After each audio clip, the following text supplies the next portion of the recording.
ओम नमो भगवते वासुदेवाय। स्वागत है आपका हमारे चैनल पर। आज के इस वीडियो में आप जानेंगे कामदा एकादशी व्रत के पारण की विधि और साथ ही सुनेंगे मदन द्वादशी व्रत की कथा। कामदा एकादशी का व्रत सभी भक्तजनों ने 8 अप्रैल 2025 को पालन किया था और 9 अप्रैल 2025 को इसका पारण किया जाएगा। पारण का शुभ मुहूर्त रहेगा 6:30 बजे से सुबह और 9 बजे तक। इसी बीच में सभी भक्तगणों को पारण करना है। वैष्णवजन महाद्वादशी अर्थात मदन द्वादशी व्रत का भी पालन करते हैं।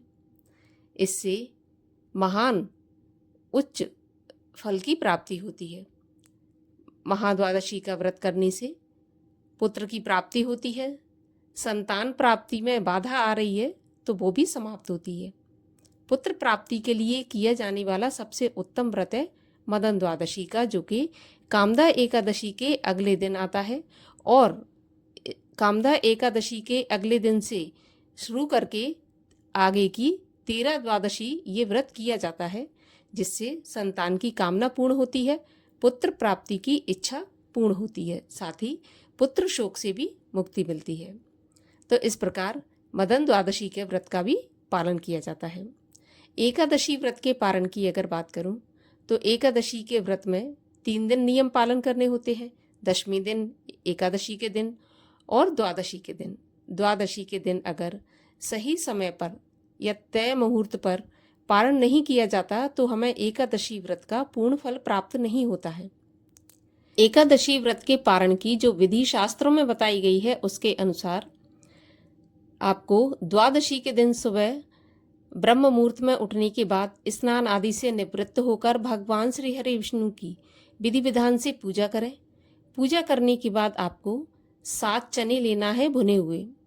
जो भुने चने होते हैं वो आपको 7 लेना है और भगवान के सामने आपको बैठ जाना है। फिर एक एक करके उन चनों को अपने सर के पीछे से फेंकना है। फेंकते समय आपको मन में ये विचार रखना है कि आपके धीरे धीरे 7 जन्म के पाप कट चुके हैं। एक चना जब आप फेंकेंगे तो आप भगवान से विनती करेंगे और मन में विचार करेंगे कि मेरे एक जन्म के सारे पाप इस कामदा एकादशी व्रत से कट चुके हैं। इसी प्रकार 7 चने आप पीछे डालेंगे और पीछे फेंकते हुए यही विचार मन में करेंगे। ये शास्त्रों में बताई गई एकादशी व्रत के पारणा की विधि है। अब इसके अलावा आप शुद्ध सात्विक भोजन से भी अपने व्रत का पारण कर सकते हैं। तुलसी दल से, गंगा जल से भी आप व्रत का पारण कर सकते हैं। जो भी गौ का दूध है, गौमूत्र है, इससे भी व्रत का पारण किया जाता है। तो एकादशी व्रत के पारण के लिए इस प्रकार से आप कर सकते हैं। अब पारण करने से पहले आपको दान जरूर निकालना है। जो या हो सके तो आप किसी एक ब्राह्मण को बुलाकर भोजन करा के अपने व्रत का पारण करें।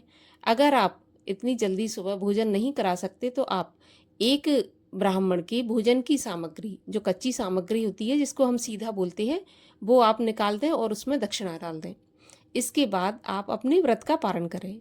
और ध्यान रखना है कि द्वादशी के दिन, व्रत पारण के दिन भी आपको कोई भी तामसिक भोजन नहीं करना है। आपको शुद्ध सात्विक भोजन से ही अपने व्रत का पारण करना है और हो सके तो चावल अवश्य खाना है।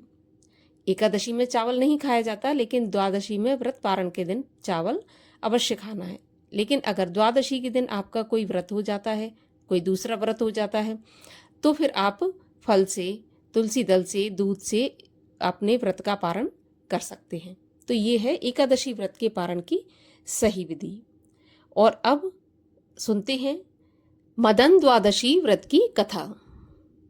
मदन द्वादशी की एक पौराणिक कथा के अनुसार देवताओं ने युद्ध में सभी दैत्यों का अंत कर दिया था, जिससे दैत्य वंश पर संकट छा गया।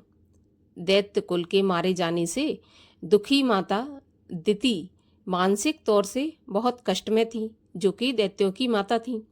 उनका यह कष्ट बहुत असहनीय हो गया था, क्योंकि उनके सभी पुत्र मारे गए थे। इस कष्ट से मुक्त होने के लिए वह पृथ्वी पर आईं और सरस्वती नदी के तट पर आसन लगाकर बैठ गईं। इसके बाद अपने पति ऋषि कश्यप का आवाहन करने लगीं। फिर उन्होंने करीब 100 साल तक कठोर तप किया, फिर भी पुत्रों के शोक से उनका मन व्याकुल बना रहा। उनको शांति और मुक्ति नहीं मिली।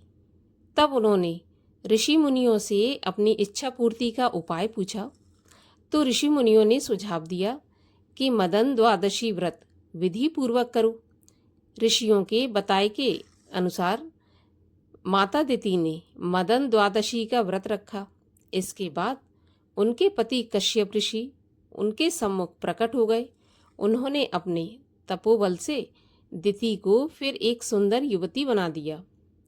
फिर उनसे वर मांगने को कहा, तो दिति ने सुयोग पुत्र की इच्छा प्रकट की, जो इंद्र समेत सभी देवताओं का विनाश करने में सक्षम हो। तब महर्षि कश्यप ने इसके लिए उनको एक और अनुष्ठान करने का सुझाव दिया।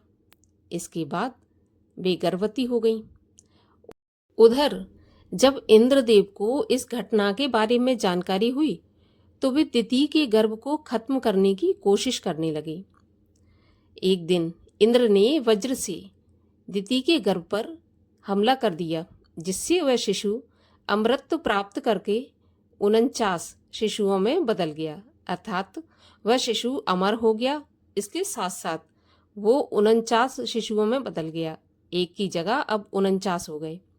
इंद्रदेव अपने इस कृत्य से बहुत शर्मिंदा हो गए और माता दिति से क्षमा मांगने लगे। क्षमा मांगते हुए इंद्र ने कहा, माता, ये 49 शिशु अब मरुदगण के नाम से जाने जाएंगे और ये देवों के समान ही होंगे। और इंद्र ने उन्हें यज्ञों में भी भाग प्रदान किया। इस प्रकार माता दिति को मदन द्वादशी का व्रत करने से पुत्रों के शोक से मुक्ति मिली और बाद में पुत्र रत्न की प्राप्ति हुई। इस प्रकार जो भी भक्त पुत्र की प्राप्ति चाहते हैं, जिन्हें किसी भी प्रकार से पुत्र शोक है, उन्हें मदन द्वादशी का व्रत अवश्य करना चाहिए। तो ये थी आज की वीडियो। अच्छी लगी हो तो एक लाइक अवश्य कीजिए और चैनल को सब्सक्राइब करके जाइए।